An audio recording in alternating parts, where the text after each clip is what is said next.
If you want to save money on your trading card purchases, we have a promo link over at 50cards.shop. Enter the promo code @night to get 5% off your order.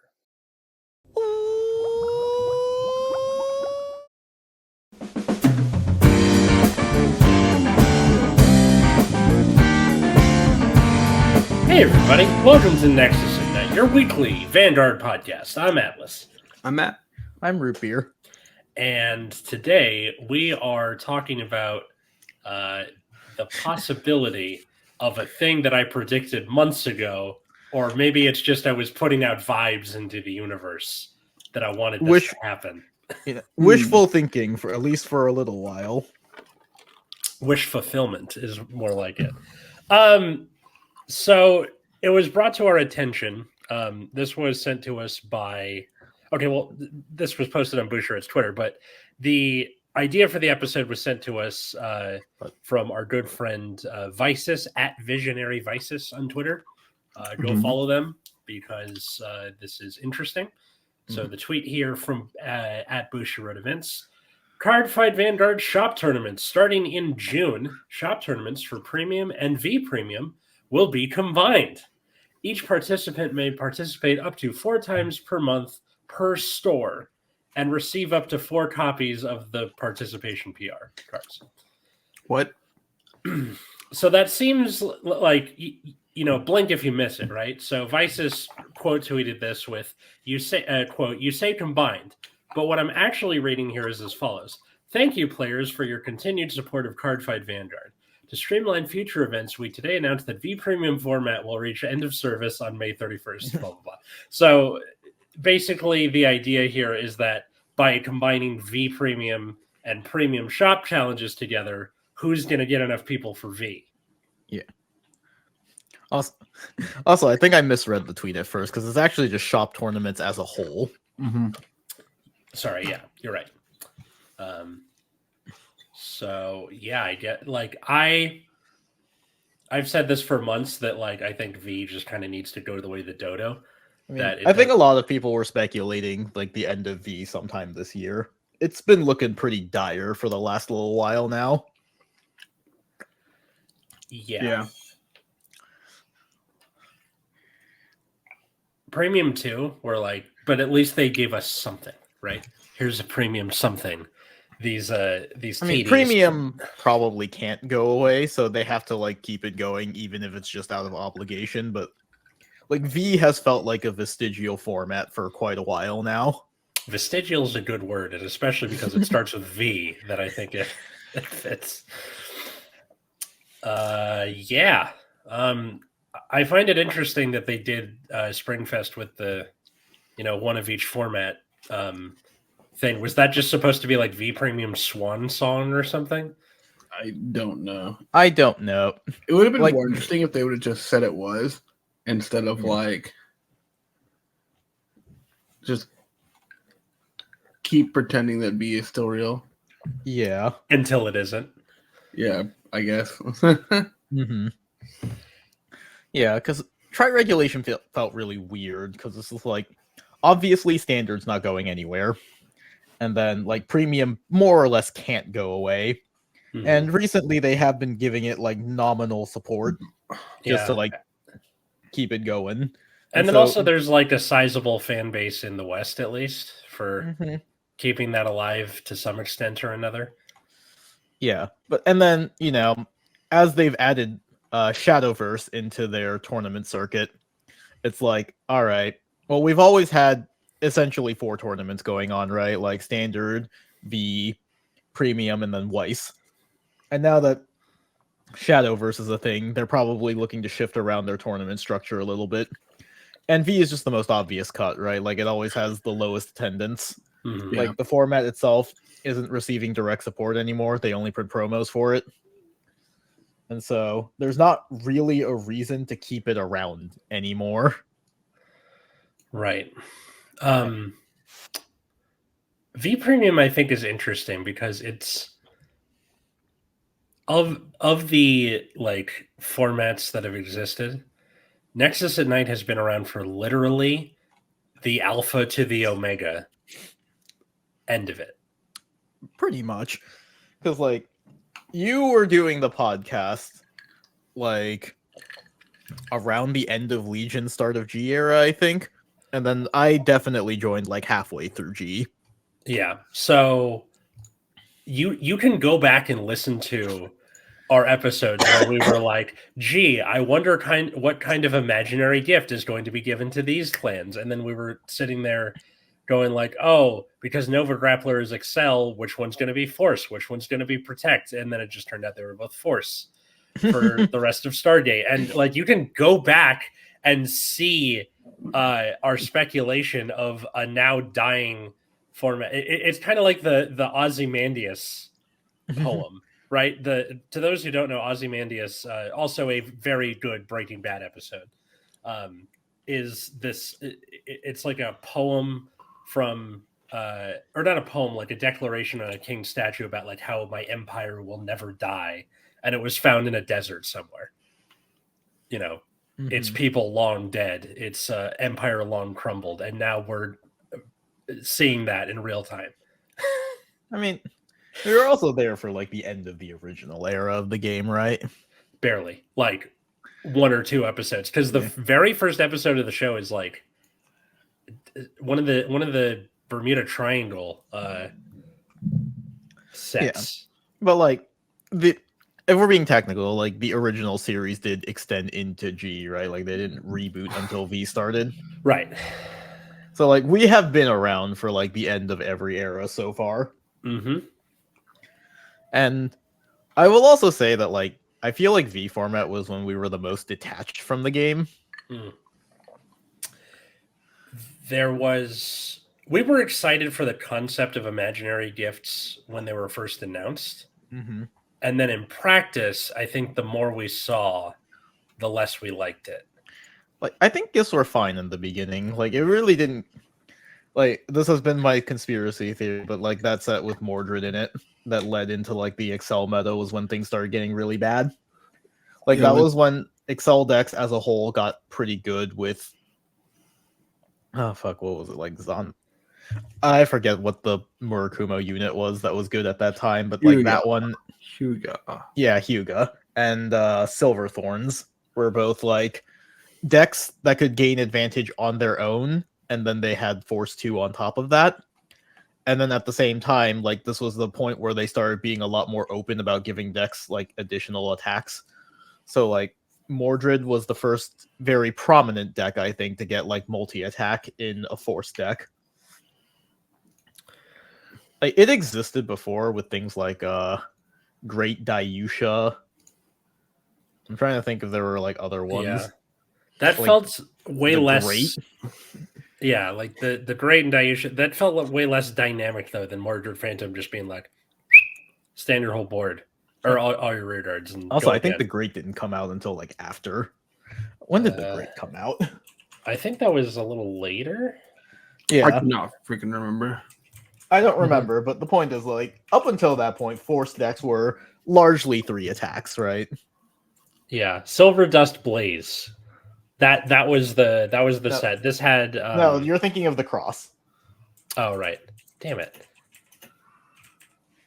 That was another thing about V was just rehashing the same units again. Everything had a V version to it now. And fine, I guess, but I think in hindsight, it probably led to this. Like, if your unit rehash was good, then like, yay, that's awesome. And to boot, I can use it in premium with the old stuff that was tied to that unit. And if it was bad, fuck.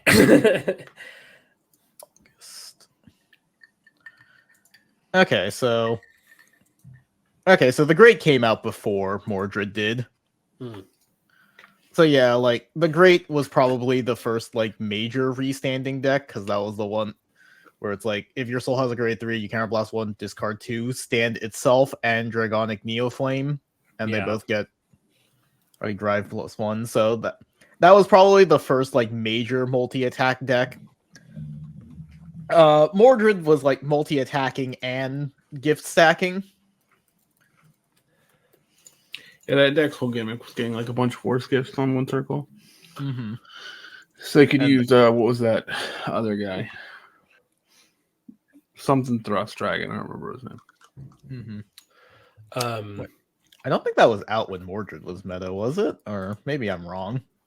That was should have been the same set. Yeah. One of you like 3 force gifts. You're right. Circle. It is. Yeah. Danger Lunge was in fact Danger in the Lunge. Same set. Yep. Yes. So yeah, you have like big asshole with a guard restrict combined with multi-attacking. Mm-hmm. If you want more details about like Kadro's history, Deck Flare, a good friend of ours, put out a video about it about 10 days ago. How Kadro became the worst clan in Cardfight Vanguard. Recommend checking that out. What? Which is wild if you think back to like ye olden days. Mm-hmm. Yeah, no, he covers it all pretty comprehensively, and I highly recommend you give it a shot. Remember when like OTT and Mega Colony were the worst clans in the game? Yes, and then wait. I mean, okay, not so much Mega Colony, but you know what I mean. I mean, OTT is still somewhat relevant. It's like meta adjacent. Yeah. So, with V Premium being now your main source of cards going into your deck in Premium, I think that it had a large impact on just the way decks are built. Where like your grade 1 lineup was V cards unless something better be really good to justify that 5k shield. Yeah, that was one of the things about V that was like really weird, and I haven't gotten over like how many years has it been since V started? I believe it was 2017, 2018. Okay, so yeah, we're like 7 years out from V, and I still haven't gotten over the like stat line changes. Yeah, I remember liking the shield increase on the grade 1s, and then they just went back to it first. Complained about this when Standard started, but like I never liked the other stat changes though, the like increase in base power, because it makes like old premium cards really awkward now, right? Where they're just like randomly weaker than the current standard of power. Yes. So, and it's especially annoying because like a lot of old cards were designed to hit like exactly 11 or 16. And so you attack and you're like, okay, 5k shield. This is 18. Yeah. Well, nothing I can do about that. I think, at least with boosting, that became less of a problem where it was like, all right, I'm hitting 19 or 24, which is, good enough. Eventually. Yeah. But for a long time, the only way people could do that is with their 12k attacker reasonably.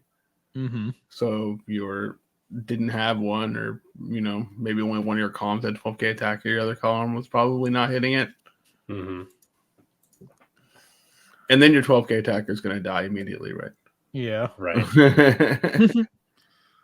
So yeah, I've never gotten over that. Like, it also makes talking about historical cards weird because it's like, and just a reminder, like the math around like what is considered a good column is completely different when I'm talking about like 2015 Vanguard. I mean, when you think about like really old Vanguard too, right? When people are like either 11 or 13, speaking of like Dote, you also had like Pallades and Royal Paladin, who's 13k attacker on his own with AK behind him is 21. So the difference between 11k base and 13k base here is quite large. Yeah, and then that just became like a permanent shift, and it makes it really awkward, especially for like for archetypes that don't have like the best range of support, and you have to still lean on a lot of older cards. It's like, wow, it's very nice that my like 9k, gains 5 to become 14, and was like clearly designed to be a 21k column to hit over, for back in the day when a trigger was only 10k shield and Vanguards were like 11,000. And trigger effects were 5k power and not 10k power. That was another thing where like if you were using your effect triggers from G, that was something to consider. Like now, in Premium, instead of saying 1 to pass, 2 to pass, whatever, I would say it in power. right? 15K to pass, 20K to pass, just to avoid the confusion. Yeah. And like the reason for people who are, maybe newer to the game, you started with overdress, whatever. V Premium at the beginning was meant to be something like a rock, paper, scissors dynamic where you had Force clans beating Excel clans beating Protect clans beating Force clans, where Force clans had a higher base power. Go ahead, sorry. No, keep going. Okay. Force clans had a higher base power, meaning that they could block the Excel attack or the Excel decks multiple hits better. And then the Excel decks would beat the Protect clans because they were both 12K bases.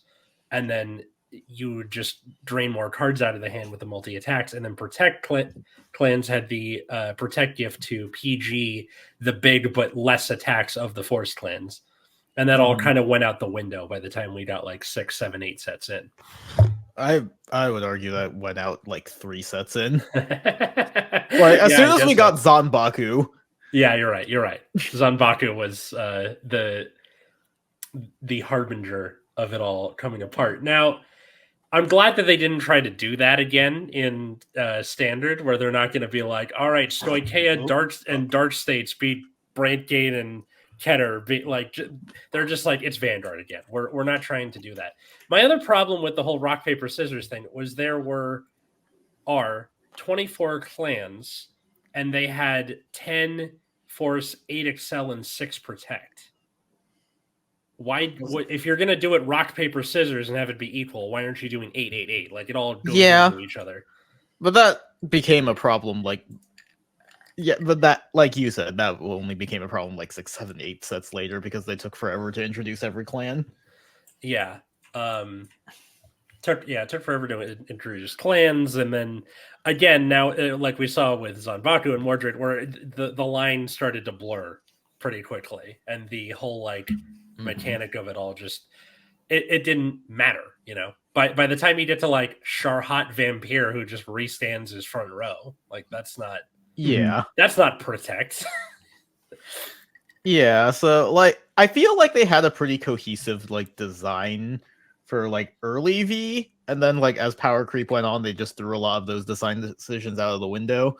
So one of the things about early V was they had kind of your sub boss and then your finisher boss. So you had things like Dragonic Waterfall or Imperial Daughter that are if you ride on top of a grade 3, or if you have a grade 3 in Soul, or Soul Blasting a grade 3, etc., etc. And at some point they did start to drift away from that idea. Yeah, where you have so the first one is the guy you kind of sit on for most of the game, and then you have the nuke, right? Yeah. That I feel like that only lasted 2-3 sets until Zanbaku came out. Although Zanbaku ruined Vanguard, but hashtag 2024. Okay, I'll modify it a little bit. I think this was something that didn't happen as often with Excel decks in particular. Excel decks feel like they were always designed to just kind of step on the gas, whereas the other two gift types were designed to build up to a win con, protect in particular. Mm-hmm. And then at some point they just kind of had to throw that design philosophy out the window. Yeah, because usually how they would have it is involve either the riding on top of a grade 3 to get your big skill, or soul blasting a grade 3 to make that happen. Again, pointing to Waterfall and Imperial Daughter. And by the way, you were right. About 2018 is when V started, and I remember because at that point I was living at my mom's house and I was doing these podcasts up in the attic. And that's where we have the famous episode of me trying to do the Mark Maron by myself for 20 minutes and just wasn't happening. Okay, you know what really ruined the design philosophy of V? Bermuda Triangle. That first Bermuda set where Colorful Pastoral was just the best deck for months. And it went from that right into Anger Blader and whatnot, right? I think so. Maybe. No, I think there was because the next set after the next extra booster after that was the one with MLB and Yeah, Oh, and no, then that September was Yeah. Anger Blader, right? Yeah, so we had that brief period of things like the Great and probably Gauntlet Buster being good, and then we got into the Excel meta. Yeah. Yeah, because Raging Tactics was September, like Matt said. It's October for us. But the Colorful Pastoral was like that summer.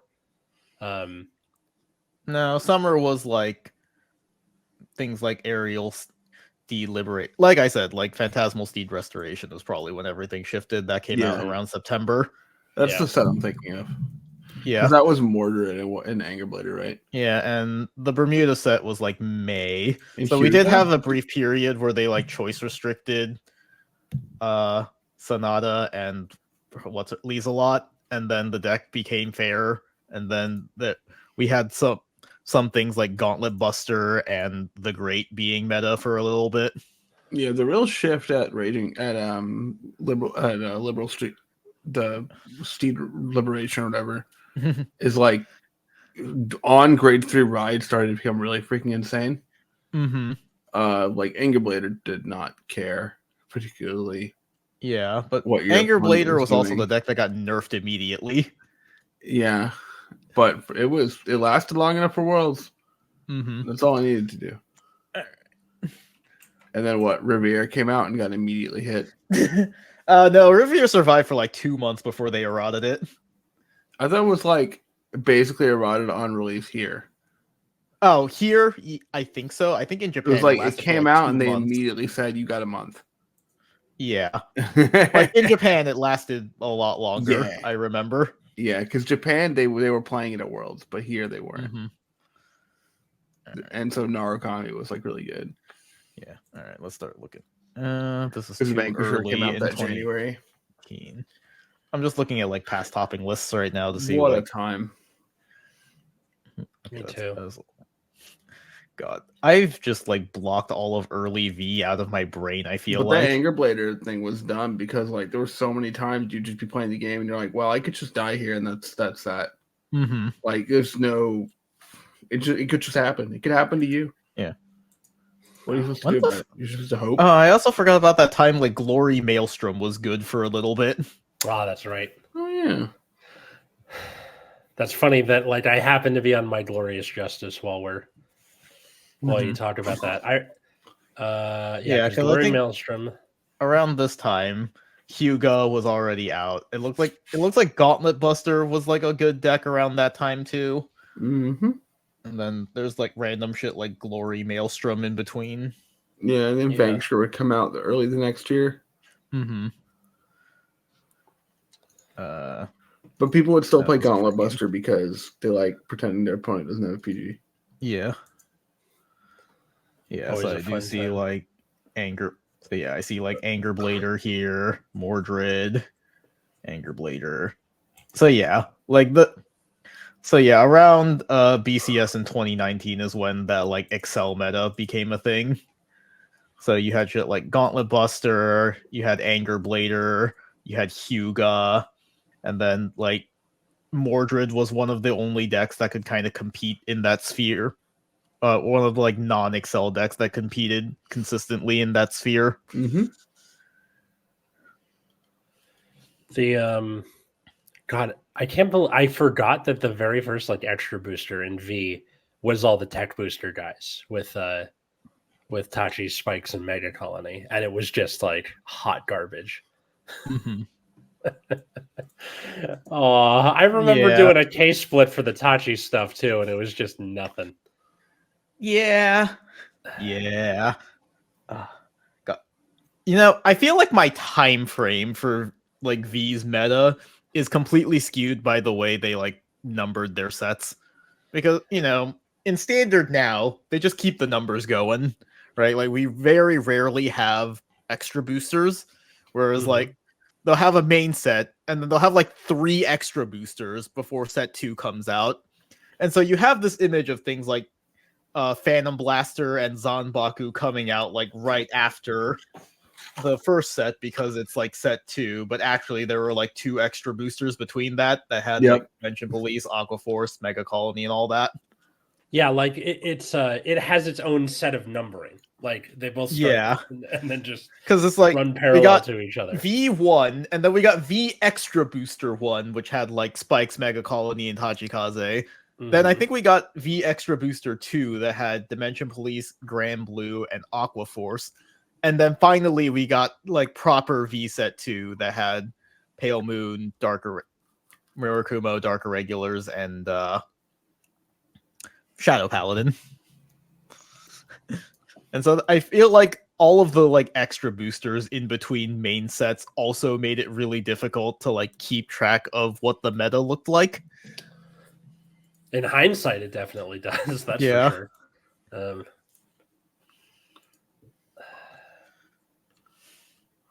destructive roar. Oh my god, this is freaking awful. But yeah. Circling back to the point I was making at the very beginning of this weird tangent, I feel like we were just very disconnected from V. Like, I didn't play the game during V at all. And I mostly kept up with the news and stayed on this podcast just out of obligation. Yeah, about the same. I mean, like, of the times where I've like played this game, you know, my usage has waxed and waned. You know, stuff goes on in my life. Like, for example, I haven't played Standard in months because the way, like a job obligation thing happens during the Standard locals in my area, so I just can't really do it until summer break. But that doesn't mean I don't like Standard and I don't pay attention to Standard. V, for the most part, I just like defied it and played Premium. The only V deck I really kept in any perpetuity was Great Nature, and again, much like Root Beer said, almost out of obligation. Like, I have it, I don't really play it. Like, I have this big green deck box that I keep my Great Nature stuff in, and like the left side is all my premium stuff, the middle is extras, and the right side is the V thing. I don't know. It's been, I think, years at this point since I've opened that side on purpose. Yeah. There's no reason to. And like the early V format was very volatile. Like the meta kept had very radical shifts. So again, Zanbaku ruined everything. That's what I'm titling this episode. Zanbaku's funny. Zanbaku ruined everything. Yeah, because like the design philosophy of early V was like rewriting to get your big plays, and then Zanbaku stops you from rewriting. It was so funny. Yeah. My favorite part about that card is you didn't even need the arrestor part of it. Just the just the mains of Baku, Counterblast 1, Soul Blast 1 was enough. You're like, all right, good luck rewriting, idiot. Yeah. So yeah. Anyway, we've been reminiscing a lot about V, but let's actually talk about the impact of like merging the tournaments, right? Okay, fine. So, like we said, this might as well read V is done. Please stop playing the format. And so that is going to have a bit of an effect on, I think, people like playing the game. There's bound to be at least some hanger-ons for V, right? And I can't imagine those people are particularly happy that their like main format is gone. You know, not everyone necessarily keeps up. Like, not everyone necessarily likes the changes made to Standard, and not everyone like wants to keep up with Premium. So this is going to cause some like weird overlaps at your locals now. Yeah, you're going to have like most of the V players I meet are just like, I like V. I play Premium or I play Standard, but I like it. I don't think it like I've yet to meet someone in a while who that's like their ride or die, you know. So I feel like there's only a handful of them. Yeah, I imagine it's just going to be like, you know, Poland on a map for 100 years, or it just became part of these other countries.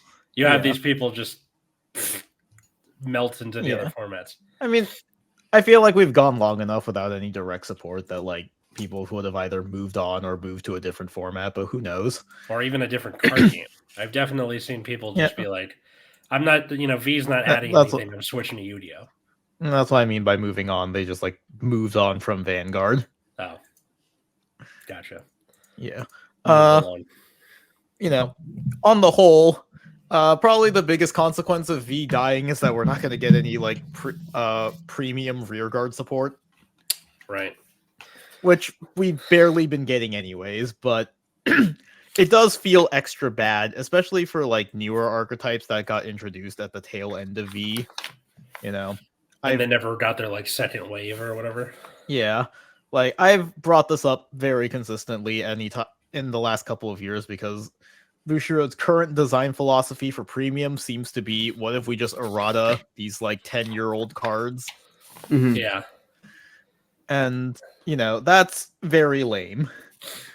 And I feel, well, that's very lame, but also like it doesn't fix the other fundamental problem of like these cards are 10 years old. You know, all of their associated support is equally ancient. Like, if you actually wanted these to be relevant in the current format as their own decks and not just, well, if you draw it going first, then you write it because it gives you extra gifts and lets you, like, stride early, then, like, they need to print actual rearguard support, which is, like, the one thing that they don't do.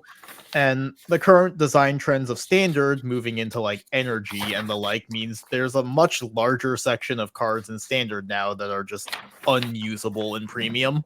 Yes.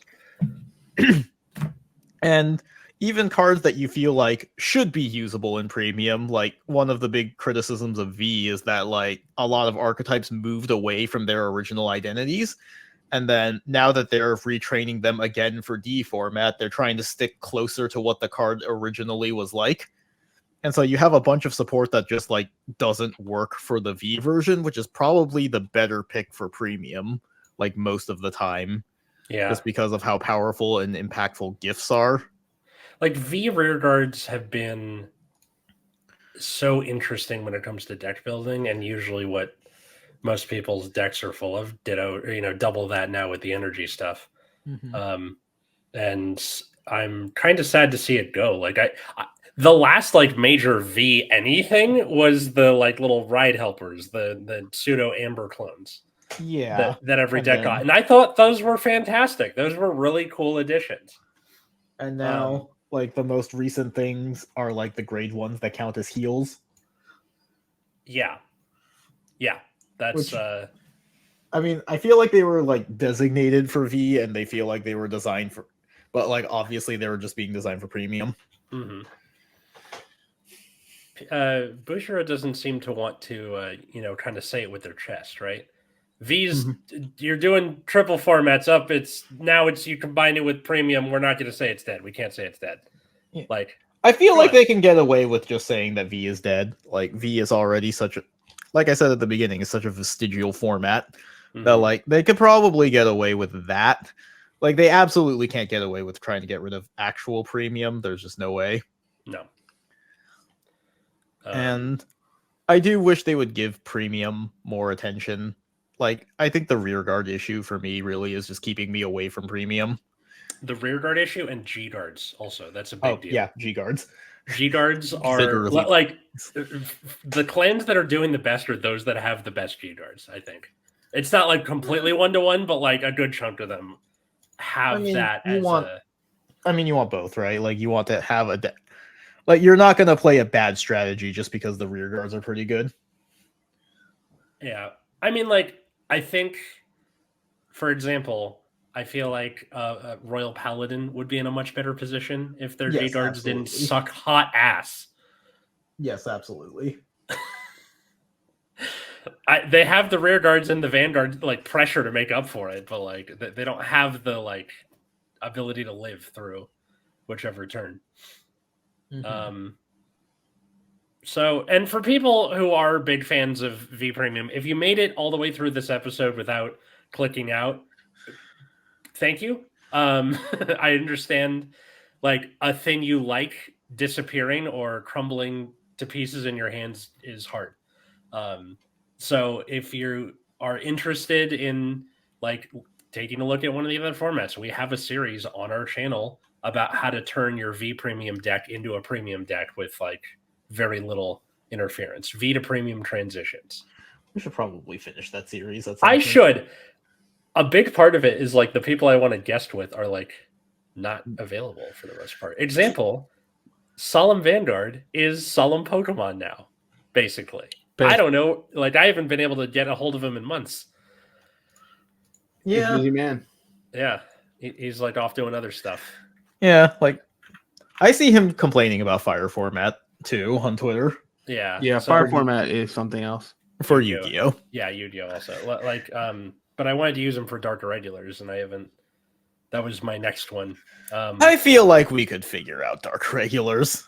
No, I can. Okay, I can figure out the rest of the clans we have to do either in the little brain trust we have going, or I already had the knowledge to begin with. But I wanted to like, oh, it's someone you know, helping you out, that kind of thing. Yeah, but honestly, I feel like if it's Dark Irregular specifically that's holding this up, that we should probably just bite the bullet. And do it. Fine. I'll Dark Irregulars is not that hard. No, it's not. You can now that Blankmeyer is coming out, there is a build you can do with Blankmeyer, and of course there is. And No Life can. It's not as good as Barrow Magnus, but it's something you can do. You know. So yeah, if what do you think about V Premium disappearing?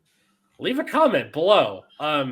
Or if you want to reach out to us at Nexus at Night on Twitter and all the other places, Instagram that we barely check, shit like that. If you want to support the show, patreon.com/Nexus at Night. $5 a month, you get a whole ass bonus show with sometimes the three of us, sometimes two of us. Thanks to our $10 patrons. So if you pay $10, you get this coming up and also your stuff a day early. Thank you to Darren, Cole, Josh, Jeremy, GR, Ollie, and Tony. Thank you to all of them. How about the rest of us? Find me on Twitter at Wiggums, 2Gs. Find me at Plasma Eclipse. Find me at Atlas Novak and all the places. Check out my other podcasts, Generation Dan or Last Minute History, which is on Generation Dan's like RSS feed. So look up Dan, you found Last Minute. Or my YouTube channel, The Epileptic Comic. So thanks everybody for listening. And until next time, I was Atlas. I'm still Matt. I'm Root Beer. And have a good night, everybody.